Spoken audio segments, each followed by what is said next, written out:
listeners. Welcome to Grief Out Loud. Remember the last time you tried to talk about grief and suddenly everybody left the room? Grief Out Loud is opening up this often avoided conversation because grief is hard enough without having to go through it alone. We bring you a mix of personal stories, tips for supporting children, teens, and yourself, and interviews with professionals in the grief world. Platitude and cliche-free, we promise. Grief Out Loud is hosted by me, Jana Cristofaro, and produced by Dougie Center, the National Grief Center for Children and Families in Portland, Oregon.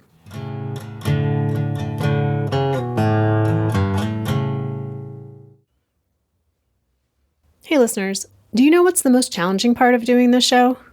I used to think it was the steep learning curve that came with all the tech elements of recording and editing, but 9 years in, the hardest part is writing these episode introductions.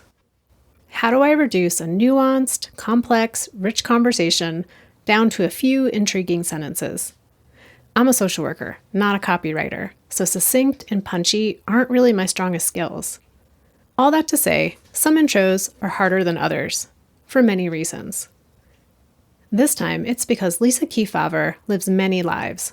She's a writer, a speaker, a fellow social worker, a widow, a cancer survivor, a grief activist, and an astute observer of patterns, practices, and bigger systems.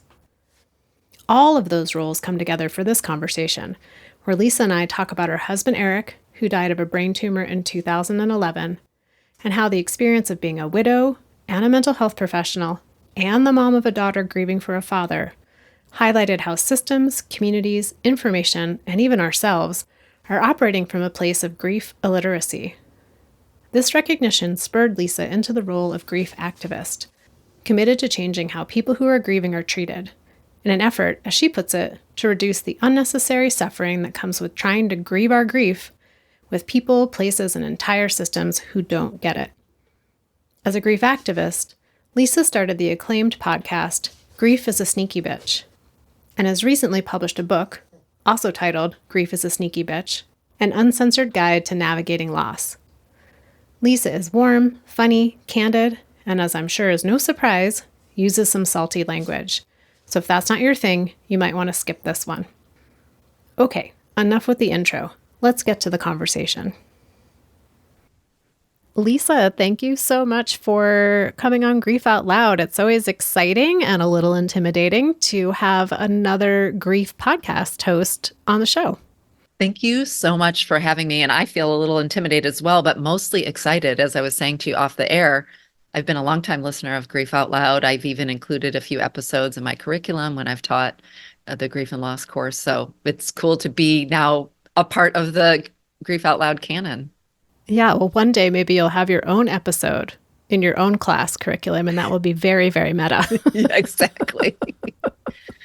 Well, you've got a long-running podcast, Grief is a Sneaky Bitch, and now you've got a book coming out, same title, Grief is a Sneaky Bitch. And listeners, that book is coming out in June. I don't know if you're listening to this pre or post the book being out, but it is available soon or now, and I will put links of where you can find it.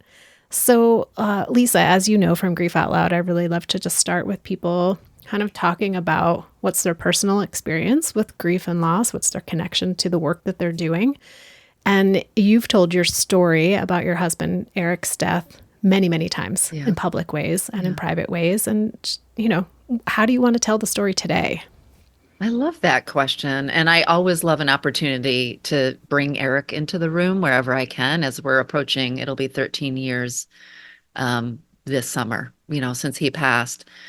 I think I want to tell a little bit of the story of Eric in the ways in which I now am able to be connected to the gift that his love was in my life and in this phase of my grief. Of course, I miss him dearly still from day to day. He was an unexpected love of my life in my late 20s, having not had a good history with romance and having survived some violence in my teens. I really hadn't expected to have that love and that life. And we had magical almost 12 years together.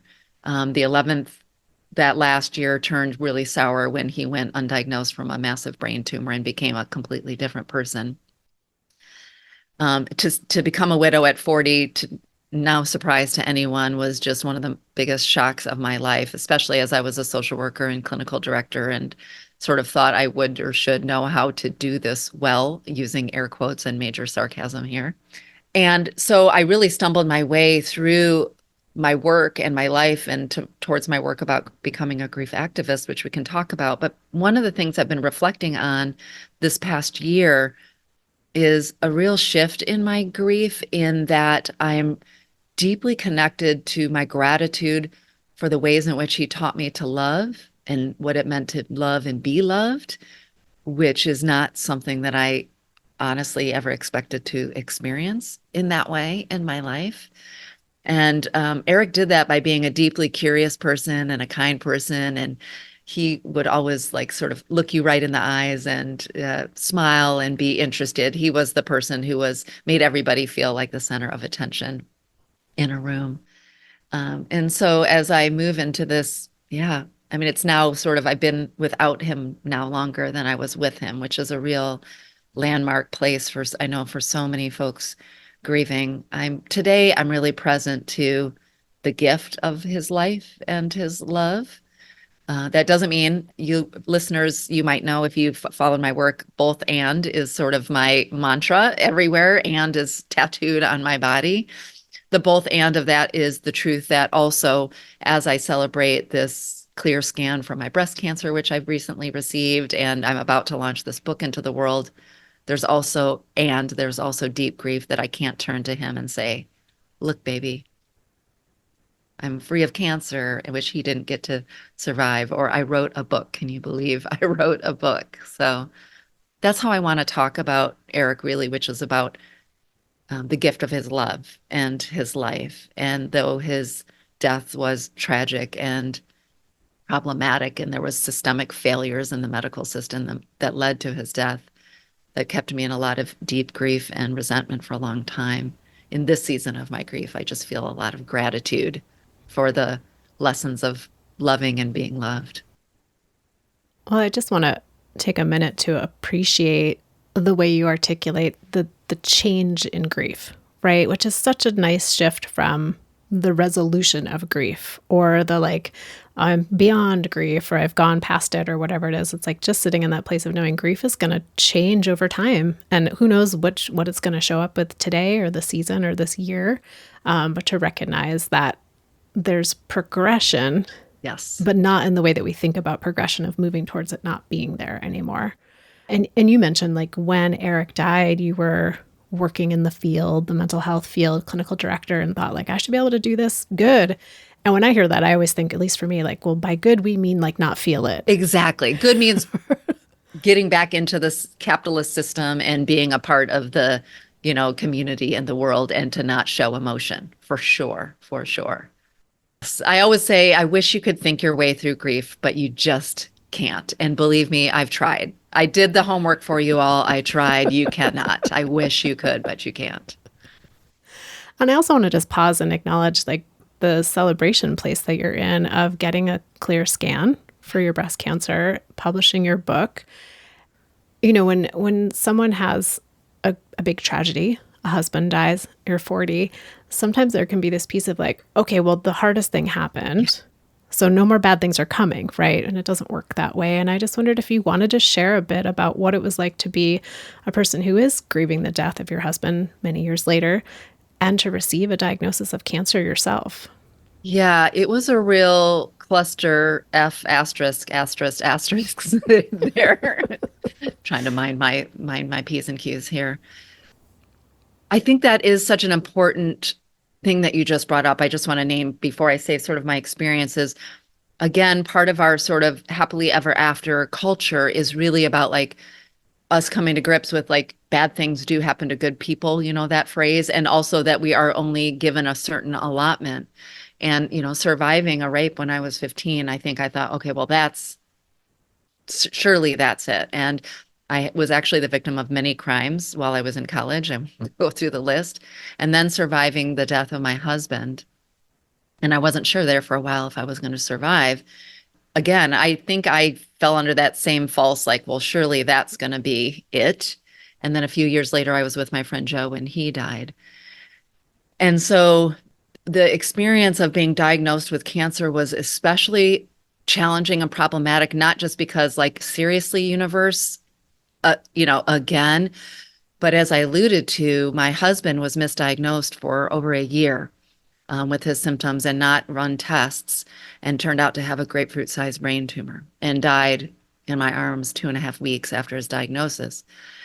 For a year, I was going to doctors saying, I've got this lump on my breast that I could feel on the external part of my breast. And I was given an ultrasound, told it was nothing. I was given a mammogram, told it was nothing. And I continued to advocate for myself just as I had for my husband and felt quite gaslit, to be honest. So here I was going through a system that had wholly and tragically failed me in the past and failed my husband. And then finally, after more than a year of going to, I think I saw maybe 5 doctors, someone finally did a biopsy, and it turned out it had been triple positive breast cancer all along. This was 10 days before my manuscript was due to my publisher, and about a month before I was to take the TEDx stage, both of which were like dreams come true. So I think, to answer your question, receiving this diagnosis of cancer after this misdiagnosis and having it be such a reflection of the experience that I went through with Eric really took me to my knees in a way that I'm not sure that I still have the words more than a year and a half later to articulate. I felt a kind of rage and a frustration that I'm not sure that I felt in my life. And also, I think the complication, which maybe your listeners can relate to, is I now had to put my life in the hands of a system that had so utterly failed us so many times before. And so that's where I say that's sort of the cluster, you can beep it out, the clusterfuckery of having to navigate cancer this last year is having to be in that hypervigilant state all the time and figuring out when I can trust and being able to turn over my care, to people who had historically betrayed me, really, in a way. And so it's been a real act of, I don't even know the words, grace, self-care, trust, work to navigate this system of care, not to mention the brutality of chemotherapy and radiation and surgery and infusions and medication and the whole 9 yards. And to do it alone, I think that's something we're not talking about enough. So, or I just see that in the scheme of things, is it's one thing to navigate cancer and to navigate cancer in a system that has failed your family in the past, or any illness, I would say, if you're listening. But then to do it, I had 2 girlfriends who were navigating breast cancer at the exact same time as me, believe it or not. And several guests on my show had just recently. But all of them were, well, my husband's going to the store to pick up the meds, and my husband's doing this, and husband's doing that. And there I was alone in my house. Well, my rescue dog, Miss Frankie, would tell you that I was not alone, but she was not so useful at helping me with things. Yeah. She hadn't figured out the grocery store She hadn't figured out the run. grocery store run, and I was super grateful. I had friends fly in from across the country to accompany me to various chemotherapy appointments, and new friends here in my new hometown of San Diego take me. So it's not that I was alone, but that's not the same as having your life partner navigate this most scary experience with you.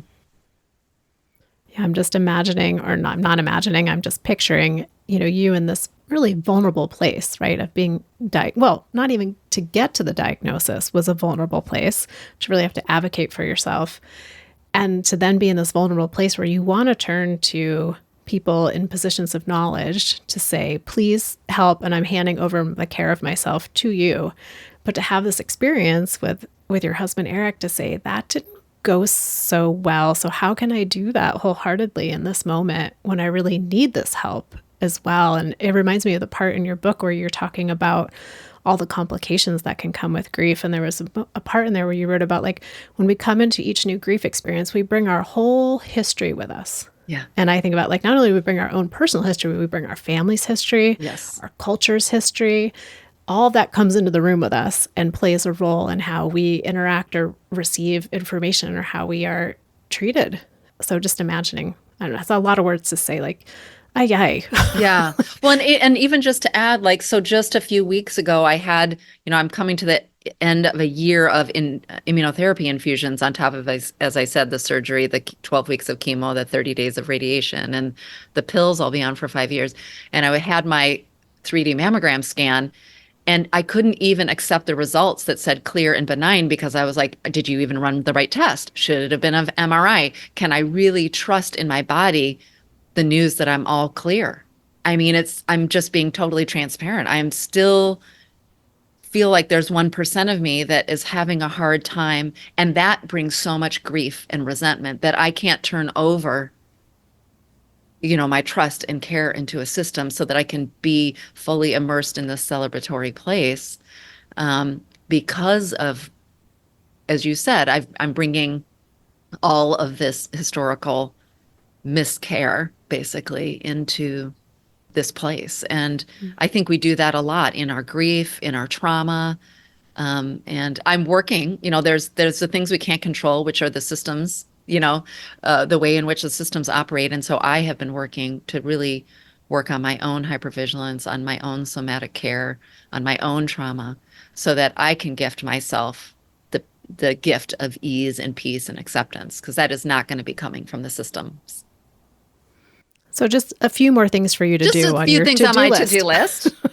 Yes. And I'm so grateful for all of that. I'm grateful for the resources, and I'm grateful for the insight. And I also recognize I wouldn't have even known about some of those resources or ways of being and caring for myself if I wasn't in the field, if I hadn't spent the last 5 years interviewing guests from all these walks of life, you know. And not everybody has access, which is why I love what you do on the show, which is why I love the work that I do on my show, and is just helping us all think about the different tools and resources and skills, which I did try to put so many of in the book to help us navigate the more expansive way in which we're grieving beyond death losses. I think of all the grief experiences here, but the skills and practices that help us combat grief, which is a normal response to loss on an emotional, cognitive, physical, relational, and spiritual level. It's not just feeling sad, right? Which is, I think, the story that we have in our culture. And so everything that I talk about in the book is something I've practiced or learned from, someone that I've interviewed or researched. And that sort of puts me in a prime position, I think. I get to walk the walk here. Given what you went through, Lisa, with Eric and his misdiagnosis and then the diagnosis and all the ways that the medical world kind of fell apart and not supporting the two of you. After Eric died, it seems like there's also a bit of like a formative experience in your grief of being this Lisa without her husband and then trying to go back to work and engage with the world. And really, it seemed like it really stood out to you how much our world isn't set up to support people who are grieving. And that seemed to really be a pivotal moment in your work. And so I just wondered if you could share a little bit more about what did you learn about how grief goes unsupported? Okay, I so appreciate this question. I think I alluded to it a little bit in the book, and I know I definitely talked about it from the TED stage. I was required, I was a social worker, work for social workers, and was required to return to work 2 weeks after my husband died, if you can imagine. And there I showed up. I was the clinical supervisor for students. I was working as a therapist directly with folks working in crisis intervention. And it started to dawn on me that even these skilled clinicians around me, right, didn't bring up the subject, didn't know what to say, was awkward. I didn't know what to say. No one, there was such obvious grief illiteracy surrounding me. And then every time I spoke with a client who was, presenting with something like depression or anxiety, or I'm recognizing all the ways in which, as a field that is purportedly, right, should be an expert in this field and beyond, was so grief illiterate, and that grief illiteracy was causing harm because we were pathologizing the very normative responses, physiological, cognitive, emotional responses to loss beyond death loss. I worked with people in foster care and adoption, with refugees. I think of chronic illness. I think about, it started to just, like, sparks started flying in my eyes. Like, I am suffering unnecessarily because the world around me doesn't have a full expanded picture. And we have a very, I didn't have the language then, I have the language now, but had a very narrow, singular, misleading story of grief. And that was causing so much unnecessary suffering to me and to my daughter, but also to my clients and the world around us. And that really took some time for me to really metabolize. And this, one of the ways in which I suffered unnecessarily was the ways I did and didn't show up appropriately for my daughter, who had a very different grieving style, the ways I did and didn't show up for myself in terms of my physical well-being and my cognitive functioning, and the relationship and understanding the secondary losses and the relationships in my life. And also the ways in which I wasn't always recognizing the grief that was happening in my clients' lives. So that spark was sort of a slow burn, but always leading me towards that next thing. That led me to founding a nonprofit to help cancer patients, ironically, a few years later when I moved to Texas, and so on and so forth. But it was my own early experience. I mean, I'm sort of embarrassed to say I had to go through my own real profound loss to really wake up to the problematic and dangerous collective grief illiteracy that we are part of our system and our culture, and then turn that towards really the whole, that's the whole mission of my work in everything I do, teaching at the universities and on stages and the book and the podcast, and everything that I do is really expanding the narratives of grief, taking my narrative therapy training and really expanding it so that we reduce any unnecessary suffering. Grief is hard. I don't believe we need to suffer. I think the suffering that we do comes from all the ways in which we have so wholly misunderstood and forgotten actually our innate and natural capacity to grieve. It Grief, actually, most of us know what to do and how to do it. It completely flies in the contradiction of the way that our culture and society is set up. And so part of what I'm trying to do is, instead of people turning inward and shooting all over themselves, as I often say, about why am I not functioning well and how come I'm not doing as well as that person, or why am I crying, or why am I having aches and pains, or why am I feeling crazy, which so many grievers say, I'm trying to shine the light on, actually, here's all the reasons why you're okay. As Megan Devine says, it's okay that you're not okay. Speaking of shoulds, another favorite chapter of mine in your book, because you list so many of them. When you think back to kind of the early days of your grief after Eric died, are there one or two shoulds that were very strong for you that did create a lot of that additional suffering? Boy, how do I narrow it down to one or two? I feel like my head was just a litany. My inner critic is very loud. I call her Lucille, like after Lucille Booth, the TV character. But I think some of the shoulds were around, I should be able to care for my daughter or be a better support for my daughter and know how to care for her. She was just 7 when my husband died, and we adopted her. So she already came from a history and a lineage really of grief and loss. Her grieving style, because of her attachment and other things, was so very different than mine. I was an external expressive processor. That was my grief style. She was more of a rational internalizing processor. And so I had a lot of shoulds about what I should and shouldn't do, talking to her, creating ritual, not creating ritual. Was I helping her grieve right? You know, was I harming her? Is she going to be okay? Am I making it worse? So those shoulds really, including, by the way, I made the decision to have her come say goodbye to him when we had to take him off life support. You know, so the should started actually before he died. Should I do that? Shouldn't I have done that? Was it the right thing or the wrong thing? So I think that's really one of the biggest. And then I think back to the should of like, I should know how to snap out of it, you know, like back to where we were talking about earlier, just to how to be, to not get so emotional and be so messy in places. Like I remember being at a party with a new friend. Actually, that's where the title Grief is a Sneaky Bitch came from. It was maybe a year after Eric died, and I was at a party with a new friend who had experienced loss, and I trusted her quite well. And I was actually laughing for one of the first times ever, you know, since his illness and him dying.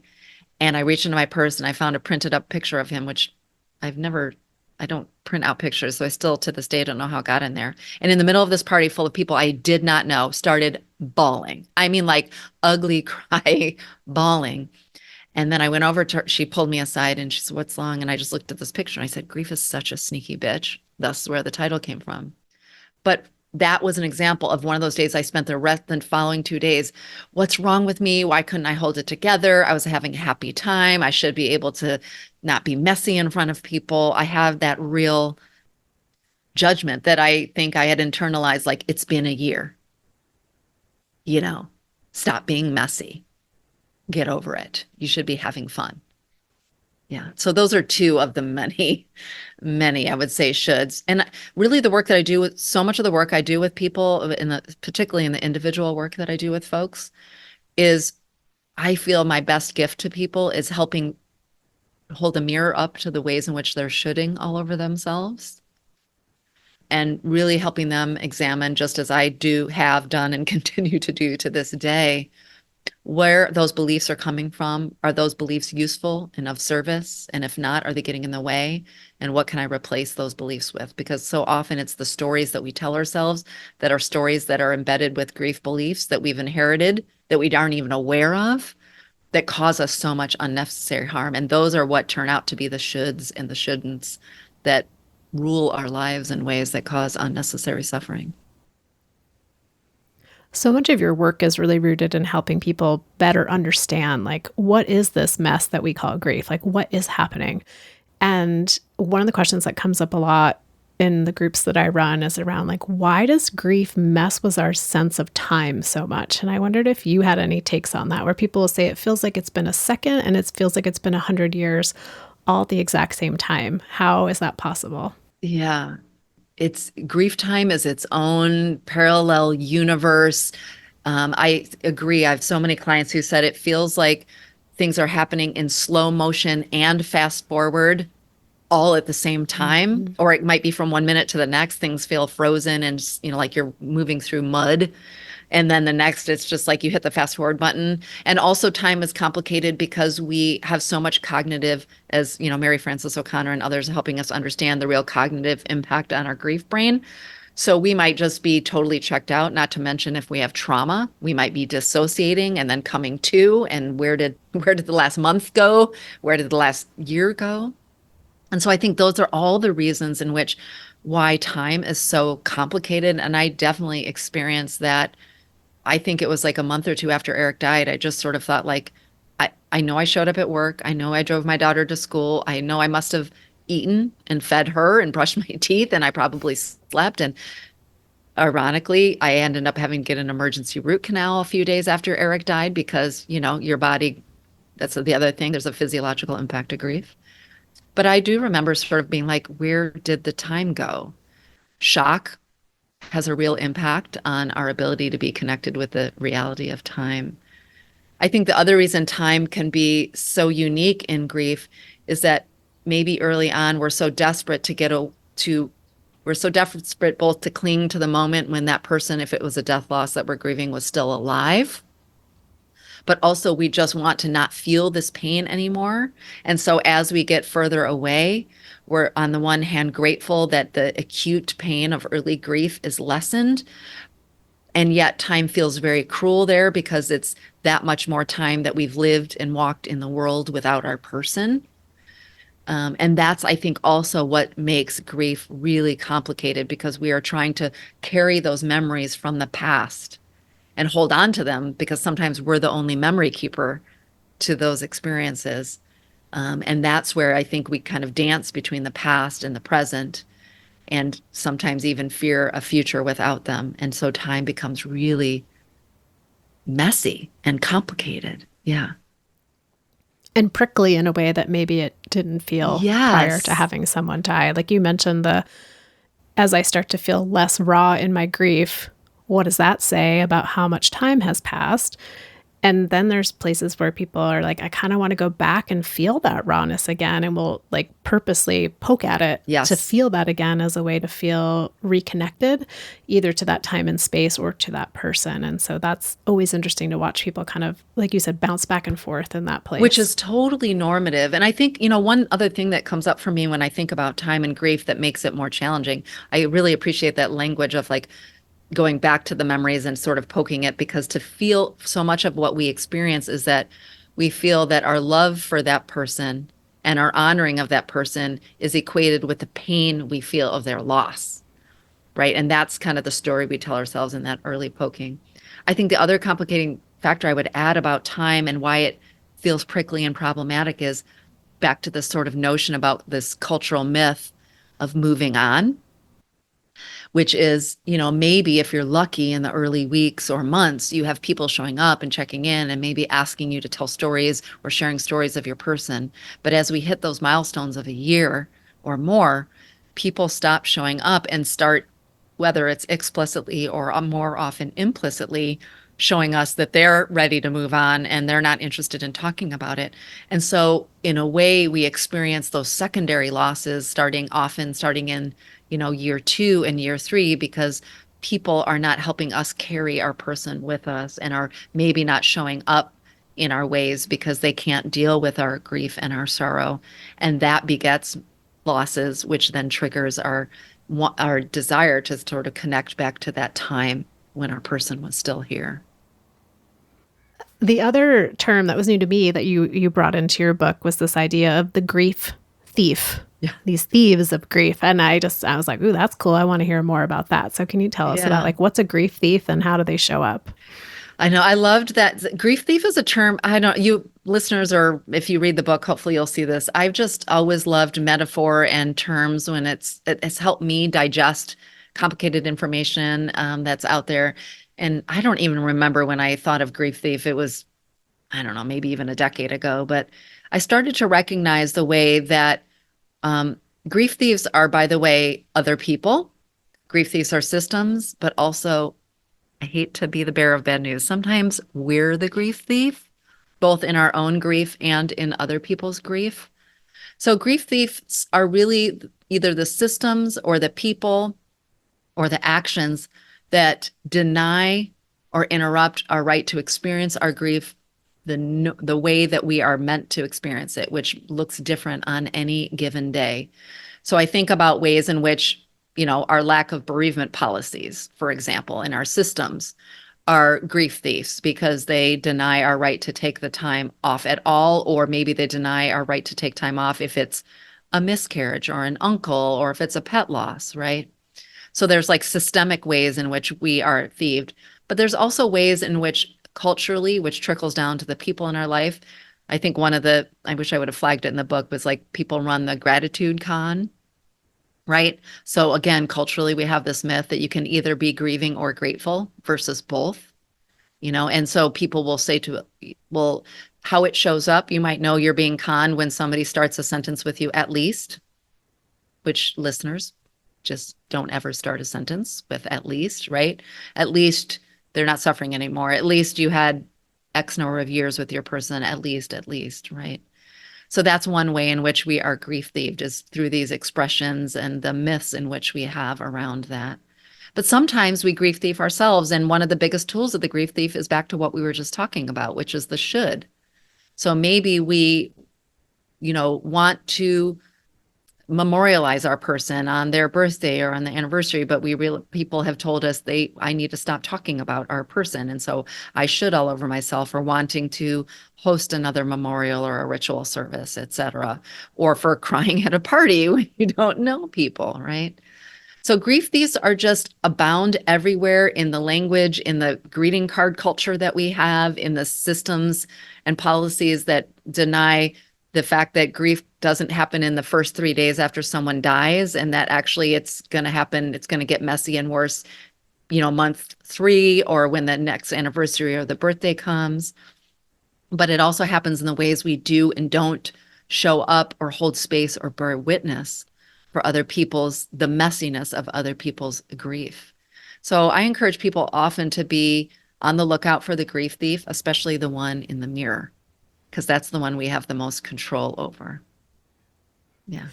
I'm picturing the grief thief showing up with like a tool belt and many tools. Yeah. And one of them is like a ring of keys, and each key is labeled should. And Yes, there's I like, love like the. that. Okay, we need to create a little t-shirt or a logo or something like that. It is, and it's really as grief thieves are. They're very sneaky. Some are, I say in the book, some are daylight bank robber grief thieves, and some are pickpockets.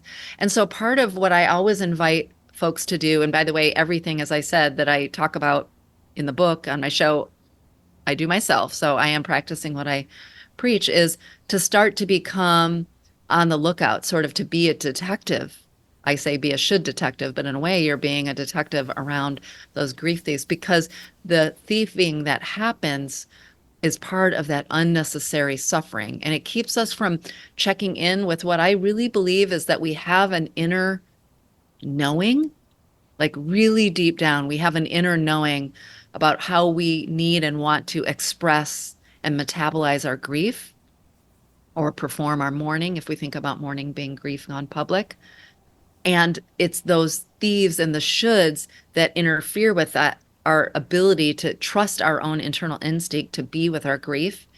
And that includes, again, the systems that don't allow us to do that or disenfranchise our grief altogether by not even naming or recognizing our grief. But grief thieves are everywhere. And so our work is to sort of be not hyper vigilant in the like they're dangerous, but just to be on the lookout so that they are not taking an advantage of you and denying you your right to grieve. And again, sometimes you're your own worst grief thief. So be on the lookout for yourself in the mirror. Listen for those jangling keys. Exactly. In this moment, as you're talking, hearing so much about the things that stand in the way of maybe us being able to access our natural expression of grief, whether that's a system block or a personal block or a learned block. I also think like there's not a lot of modeling for how to do it, right? So if you Yeah. actually circumnavigate all those blocks and you're like, okay, now I'm in the wide open field of grief, what do I do? Yeah. And, you mentioned earlier that doing your show, your podcast, Grief is a Sneaky Bitch, that you've learned so much from the people you've had on the show and that you've been using those tools Yeah. in your own more recent experience of going through cancer. And I wondered if you would share just one of those that's been a go-to for you lately. Well, one of the biggest, I would say, skills that I've been utilizing in my grief for years, long before cancer came, although I used it for sure in this latest season of my life, is mindfulness. Mindfulness practices, I think, is one of the most profound ways or resources that we can use to ease our suffering and to ease our struggle. Mindfulness being just connecting with the present moment, right? And being without judgment. And also, really, I would say compassionate, self compassion. I think about like Kristen Neff, who was on the show, mindfulness and self compassion, because so much of our suffering is the internal, I should feel this way. I shouldn't feel this way. I should want this. I shouldn't want this. I should do this behavior I shouldn't want. And mindfulness is really an invitation to just notice how we're feeling and what we're thinking as is without judgment. And that's what allows us to sort of pierce through the barriers of all of those systems that cause us harm. So for me, that's looked like a whole modality of things. It's probably 8 years now when my feet hit the floor in the morning. I place my feet on the floor, I place my hand over my heart, and I developed a mantra that I said years ago. It really doesn't matter. You can find your own. But I really check in with my breath, with the sensation of my feet on the floor, whether it's cold or hot or sticky or whatever the sensation is. And then I place my hand over my heart. This has been also a really important, simple tool. It's a gesture of care. So much of what we experience in our deep grief, especially in this grief-illiterate culture, is a deep feeling of isolation, including our loss of our relationship with ourselves. And so a simple gesture of a hand over your heart is a physiological indicator and reminder that you are cared for. But it also helps you connect with your breath. And we know that our breath, especially when we extend our exhalations, there's lots of tools out there for you all to look up, box breathing and extended exhalations, soothes our nervous system, because so much of what happens for us when we're grieving and when we're feeling denied our grief or we're feeling alone in our grief is we become really activated because grief really is a stress response, right? There's a threat to our lives. So feet on the floor, connecting with the fact that you're here in this moment, connecting with this care of gesture with your hand over your heart, connecting with your breath if you can. And this is what I do, working for a few minutes usually to extend my exhalations. And then for me, because love felt so impossibly far away for me for so long in my grief, that's what I felt like I really lost track of, not just romantic love, but just sort of love in all its forms. I created this certainty of love meditation, which I read in the audiobook and but which is in the book as well. But a version of that I just say to myself in the morning is, may I see love, may I feel love, may I radiate love, may I receive love. And that mindfulness practice to start my day is one of the many things I do. I lead guided meditations for others in grief. I listen to people's guided meditations on all your favorite apps that you can get. Even some workplaces help employees pay for those apps. But mindfulness is the way to cut through the noise, I think, of that comes at us with all of the ways in which we lose track of our own intuition, because it invites us to set down the judgment that we're doing it wrong, that we're feeling wrong. Yeah. So mindfulness, of all my favorite tools, which there's many, I would say both for myself and everybody that I've served over these years, has been number one. And the beauty of mindfulness is it's a free practice. You don't have to pay for it. And it's available to you wherever you go. Yeah, it's free, it's portable, Yeah. it sounds so simple. It's also one of the hardest things to do. So thanks for telling us the hardest tool, Lisa. Well, come to me. I will help guide you anytime if you're looking for support. It is hard, I think, but even that, because people say that all the time, I can't quiet my mind and my mind starts wandering. And the whole point of mindfulness practice is I remind folks every time. I invite people from the stage when I'm a keynote speaker. I guide people through a mindfulness practice. That's how important I think it is the goal of mindfulness is not to prevent your mind from wandering. It will 100%. The goal is to cultivate a practice of noticing when it's happened with curiosity and compassion, setting down the thought, coming back to your body, noticing, setting down, coming back, noticing, setting down, coming back. That's what you're getting. That's the muscle you're working at when you're doing a mindfulness practice that you can take out into the world of your day-to-day life. So when you start to get activated or someone says this stupid shit that people say to you in your grief and you start to feel activated, that's where you can notice that now you're into a story you're telling yourself of, that you're going to do 2 years from now or the next time you see that person. And you can notice, set down, come back to your breath, come back to that gesture of care with your hand over your heart. So it's just a practice like everything else, but at least it's a free practice. It's such an important distinction, that oftentimes people will hear mindfulness and they think mind control Yeah. when it's really about observation. It's really about observation. And from my narrative therapy training, which is not the same as mindfulness training, it really gives you that same tool of observation. Really around narrative is really about, and which mindfulness does the same, is it's giving yourself enough space between you and your feelings. It's not an invitation to not feel, by the way. This is not like I'm going to think my way out of it, but it gives us enough space to see the emotion and then the feeling, which is really emotion with a story on top of it. That's the distinction between the two. And then to be in relationship with our own experience, whether we want to offer ourselves compassion or whether we want to challenge our thinking. As they say, sometimes we get into stinking thinking. I think of like Ted Lasso, that stinking thinking, right? And mindfulness, as does narrative therapy, invites us to sort of externalize our emotion or the problem we see before us so that we can have some space to be able to navigate it in that way. And again, that's sort of countercultural because we're all about quick and fix and stop feeling and move. And so mindfulness gives us a little spaciousness to sort of be with our grief as it is. Hard thing to do, takes practice. But guess what, folks? Everything worth doing takes practice. Everything you're good at today took practice. And so will mindfulness. But it's worth it, I promise. Well, Lisa, I can feel that listeners are going to want to spend more time with you, and you're about to go on the road. Yes. promoting your book, Yeah. Grief is a Sneaky Bitch. And could you just give us a brief little, like, where do people go to find you? Yeah. Well, you can just check out my website, lisakeefauver.com. It's Lisa, Keefauver.com.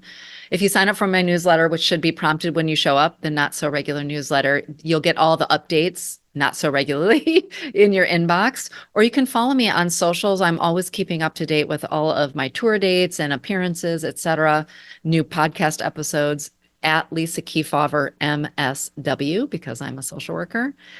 So you can find me at Lisa Keefauver MSW on Instagram and TikTok and LinkedIn and all the places I try to show up semi-regularly. But I'd love to see people on the road. One of the biggest gifts about writing this book and having it align with the fact that I am finishing cancer treatment, hooray, is that I get to be on the road and be in conversation with fellow authors in every city, but also with folks who've read the book, who've listened to the show for years. I just can't wait to be in community with people.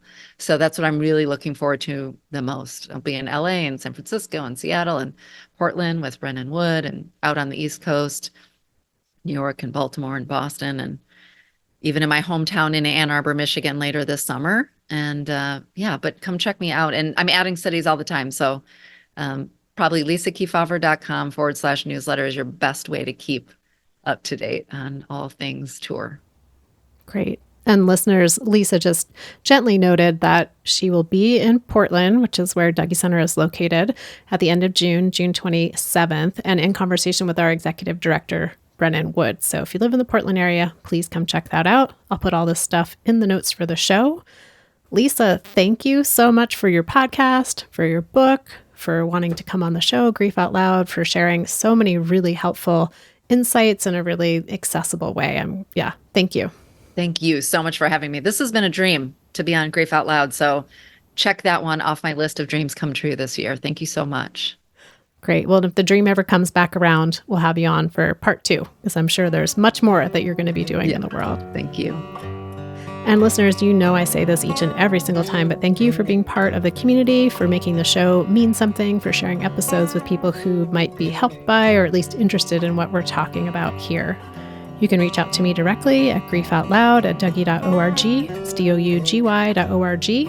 That's our main website, where you'll find information about our local programming, all of our free downloadable resources, and of course, each and every episode of Grief Out Loud. Excited as always to share that the podcast is sponsored in part by the Chester Stephan Endowment Fund. Thanks again for listening. We hope you'll join us again next time.